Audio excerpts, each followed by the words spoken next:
নাবালিকা কন্যা ধর্ষণ মামলার প্রধান অভিযুক্ত এবং ফরিদপুর থানার পর্নোগ্রাফি মামলার প্রধান আসামি গ্রেপ্তার। মামলার এজাহারে জানা যায়, সখীপুর থানার বাদীর নাবালিকা কন্যা সন্তান দ্বিতীয় শ্রেণীতে অধ্যয়নরত। ধৃত অভিযুক্ত মোহাম্মদ ফজলু মিয়া, বয়স 40, জেলা টাঙ্গাইল, সম্পর্কে বাদীর চাচাতো ভাই। বাদী প্রতিদিন মেয়েকে তার শিক্ষা প্রতিষ্ঠানে নিয়ে যায়। গত 14 অক্টোবর 2025 খ্রিস্টাব্দ সাংসারিক কাজে ব্যস্ত থাকায় ধৃত অভিযুক্তের সাথে সরল বিশ্বাসে মেয়েকে শিক্ষা প্রতিষ্ঠানে বাদী পাঠিয়ে দেন। ধৃত অভিযুক্ত বাদীর মেয়েকে জিজ্ঞেস করে যে ক্লাস সকাল 7 ঘটিকায় শুরু হবে। ধৃত অভিযুক্ত বাদীর মেয়েকে সদাই কিনে দেওয়ার কথা বলে ক্লাসে ব্যাগ রেখে আসতে বলেন।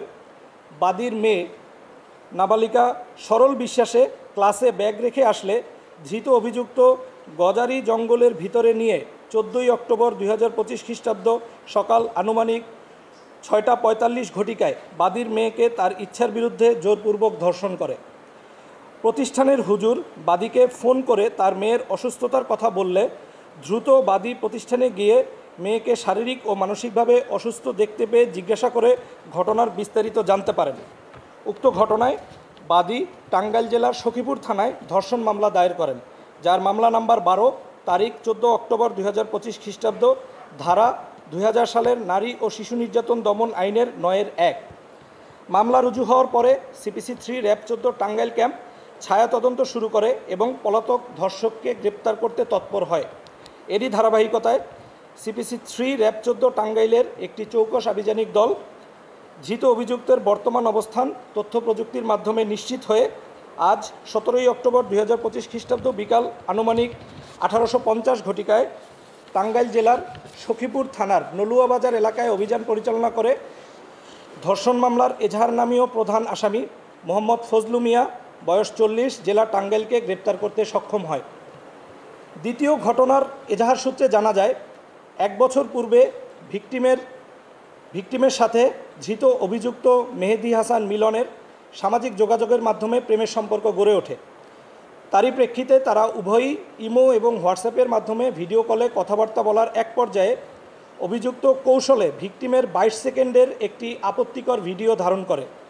উক্ত 22 সেকেন্ডের আপত্তিকর ভিডিও আসামি বাদীর ইমো নম্বরে পাঠায়।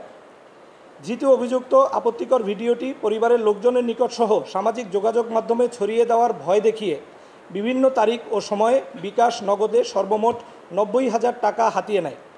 সর্বশেষ গত 4 অক্টোবর 2025 খ্রিস্টাব্দ সময় আনুমানিক 1100 ঘটিকার সময় আপত্তিকর ভিডিওটি ডিলেট করার কথা বলে ভিকটিমের নিকট 50,000 টাকা দাবি করে। ভিকটিম দিতে অপারগতা জানালে ধৃত অভিযুক্ত বাদীর মোবাইলে ভিকটিমকে তালাক প্রদান করতে এবং ভিডিওটি সামাজিক যোগাযোগের মাধ্যমে ছড়িয়ে দিয়ে সংসার ভাঙাসহ ভিকটিমকে জোরপূর্বক অপহরণ করার হুমকি দেয়। এই ঘটনায় ভিকটিমের স্বামী বাদী হয়ে ফরিদপুর কোতোয়ালি থানায় পর্নোগ্রাফি আইনে মামলা দায়ের করেন, যার মামলা নাম্বার 13, তারিখ 7 অক্টোবর 2025 খ্রিস্টাব্দ, ধারা 8-1, 8-2, 8-3, 8-4 পর্নোগ্রাফি নিয়ন্ত্রণ আইন 2012। এরই ধারাবাহিকতায় CPC 3 র্যাব 14 টাঙ্গাইল এবং CPC 3 র্যাব 10 ফরিদপুর ক্যাম্পের যৌথ আভিযানিক দল ধৃত অভিযুক্তের বর্তমান অবস্থান নিশ্চিত হয়ে আজ 17 অক্টোবর 2025 খ্রিস্টাব্দ বিকাল আনুমানিক 1405 ঘটিকায় টাঙ্গাইলের কালিহাতী থানার তেজপুর সরকারি প্রাথমিক বিদ্যালয়ের সামনে অভিযান পরিচালনা করে এজাহারনামীয় প্রধান অভিযুক্ত মেহেদী হাসান মিলন, জেলা টাঙ্গাইলকে গ্রেপ্তার করতে সক্ষম হয়।